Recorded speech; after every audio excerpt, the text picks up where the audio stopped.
Семен Николаевич Корсаков был современником, сподвижником и истинным последователем Самуэля Ганимана. Именно он вдохновил Ганимана на ряд революционных идей, которые дали огромный толчок в развитии гомеопатии. Он находился в тесной переписке с мастером, который его ценил и лестно высказывался о его научных изысканиях. Семен Николаевич Корсаков был потомственный дворянин, находился на государственной службе и занимался статистическими исследованиями. Он изобрел интеллектуальные машины для обработки информации, для решения задач поиска, сравнения и классификации.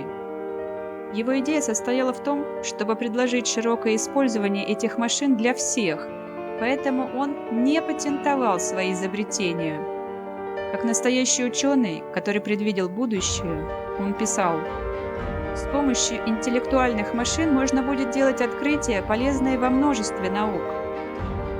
Вдохновленный этой идеей, Ганиман создал свой репертуариум гомеопатической материи медики, что впоследствии впервые воплотил в жизнь Бенингаузеном под руководством Ганимана. Именно Корсаков является пионером в применении искусственного интеллекта в науке и в гомеопатии. Но больше всего в мире он известен как разработчик метода приготовления гомеопатических лекарств, так называемый способ одной пробирки. Этот метод и сейчас называется корсаковским, а разведения – корсаковскими. Они обозначаются как К-потенции. Кроме того, Корсаков предложил способ передачи информационного потенциала сахарной крупки размером с маковое зерно с целью длительного хранения в сухом виде. Данная идея помогла Ганиману создать свой третий метод приготовления гомеопатических разведений шкалой Лэм или Q.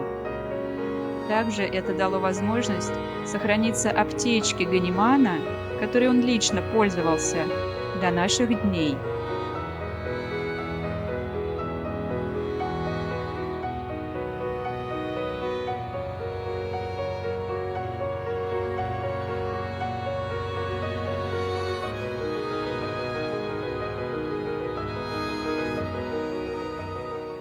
Что ж, мы с вами, как вы уже поняли, конечно, находимся на могиле Семена Николаевича Корсакова.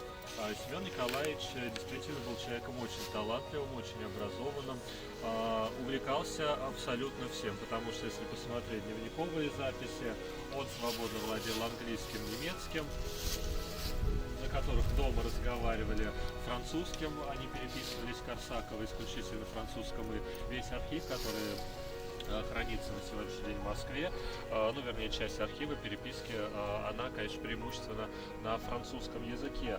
Ну и, кроме того, там есть в списке увлечений математика, история, география, биология, ботаника, там список очень-очень длинный. Человек действительно был талантливый. Служил он, кстати говоря, с Евграфом Васильевичем Салтыковым, отцом Салтыкова-Щедрина.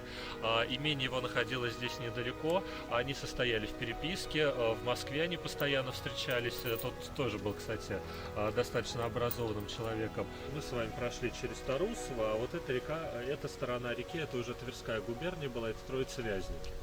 Но приходская церковь Корсакова. И здесь тогда были, конечно, проблемы с получением медицинской помощи. Начал увлекаться медициной, затем гомеопатией, проводил различные опыты, и он лечил сначала свою семью. И он увидел, насколько эти методы эффективны, он очень так воодушевился этим, стал активно заниматься и стал лечить местных крестьян. И в записной книжке Семен Николаевич записывал имена, фамилии тех, кого он вылечил, там несколько тысяч. Потом он просто переставал записывать это все. И Семен Николаевич был не только, он еще человек такой был очень доброжелательный. И крестьян лечил совершенно безвозмездно, и порой даже ночью к нему приходили за помощью, и ночью, и зимой, и в дождь, и в снег, как говорится. Он ехал в какие-нибудь соседние деревни и лечил крестьян. В месяц он мог принять до 150 человек. И сам Семен Николаевич очень тоже любил трудиться, он вставал достаточно рано, трудился в огороде. И Ганиман, когда сохранилась переписка с Ганиманом, и Ганиманом писал, что «Милостивый государь, я не перестаю удивляться вашей неутомимой энергии, не только в деле гомеопатии, но и вообще в жизни», потому что Семен Николаевич действительно очень много чем занимался. Тогда Тарусово при Корсаковых, оно, конечно, эти места процветали. Это был настоящий культурный центр для всего Подмосковья. Сюда очень многие приезжали. Здесь гостил баснописец Иван Крылов, Лев Толстой, Александр Тургенев, Михаил Бакунин, теоретик анархизма. Здесь, как я говорил, достаточно много усадеб. Вот соседняя, тут буквально 20 верст, усадьба Надеждина, усадьба Норовых. Братья Авраам и Сергей Норовы, участники войны 1812 года, как и Семен Николаевич тоже, декабрист, они очень любили сюда приезжать. Насколько удивительны эти места были, и, наверное, нельзя было не воспитать таких замечательных детей, как у Корсаковых. Но прославил, наверное, из 10 детей, наверное, прославил семью наиболее всех Михаил Семенович. Его могила здесь, памятник был утрачен. И вот этот камень, валун, он оригинальный. Он так и с середины 19 столетия и стоял на могиле Корсакова. Краеведы не могли в полном объеме представить в экспозиции музея дворян, купцов и прочие, нежелательные элементы. Поэтому память потихоньку, к сожалению, стиралась. О Корсакове эти места приходили в запустение. Церковь была закрыта в 1941 году, незадолго до войны. И церковь сначала, в ней ничего не располагалось, ее просто закрыли и все.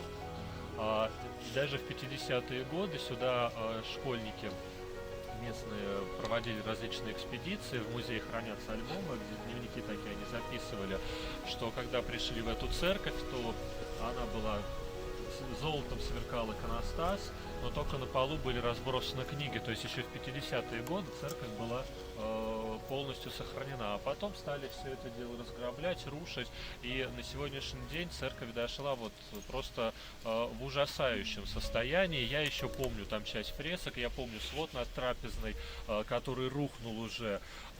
Церковь, она хоть и передана верующим, но в плане восстановления это очень дорогой проект. Это церковь приписная к Новоникольскому, где мы были. И мы занимаемся потихоньку ее восстановлением. Нам, во-первых, это памятник истории культуры. И здесь нужна документация, которая бы разрешала проводить реставрационные работы, фирма соответствующая.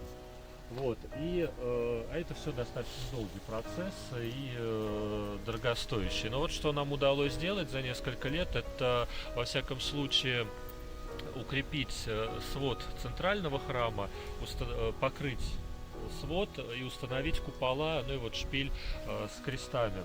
И что хочется, конечно, добавить, что, к сожалению, о Корсаковых мало кто знает.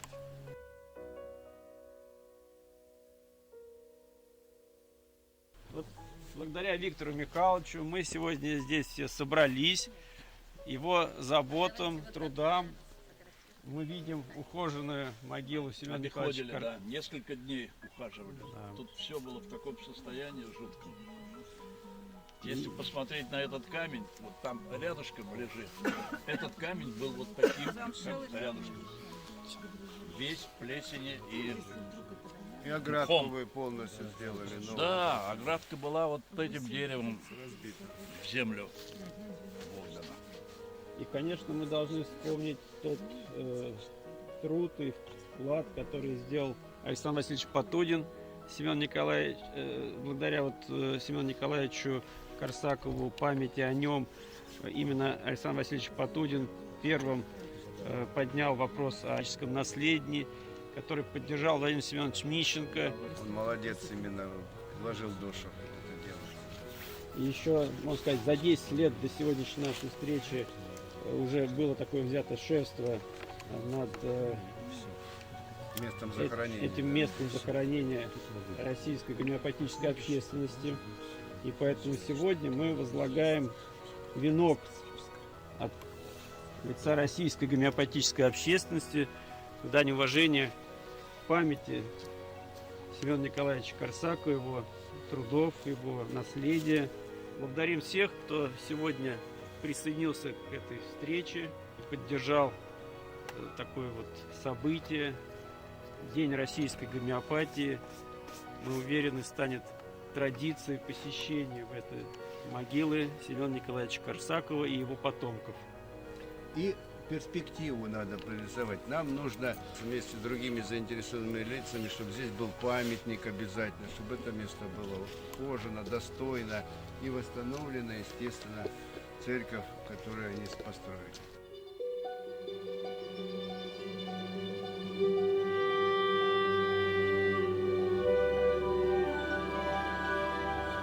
В следующем году юбилей Семена Николаевича. И весь год будет проходить как Корсаковский год.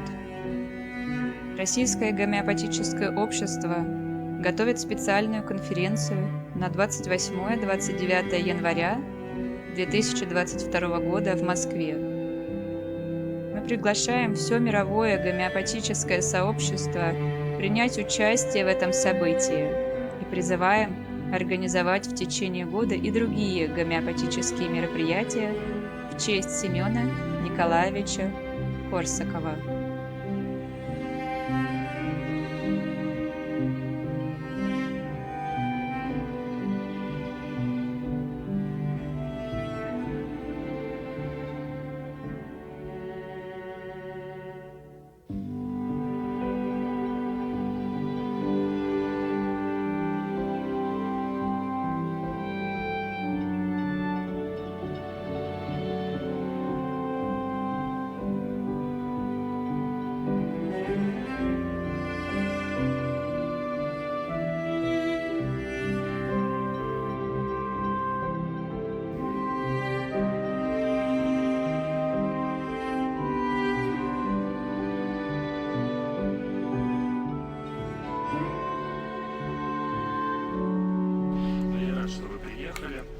Я благодарю всех. Отдельно хочу поблагодарить людей, которые оказывают нам финансовую помощь. Нам действительно для восстановления этого храма, для приведения в порядок семейного некрополя Корсаковых, важна каждая копейка. Лепта вдовица, она сделала большое дело. Так что огромная всем благодарность. Я думаю, что мы с вами еще встретимся. Мне очень дорого и значимо для нас, и мы надеемся увидеть вас на январской конференции, которую мы будем праздновать 235 лет от дня рождения Корсакова. Хорошо. Спасибо. Всего хорошего. До свидания. До свидания. Еще встретимся.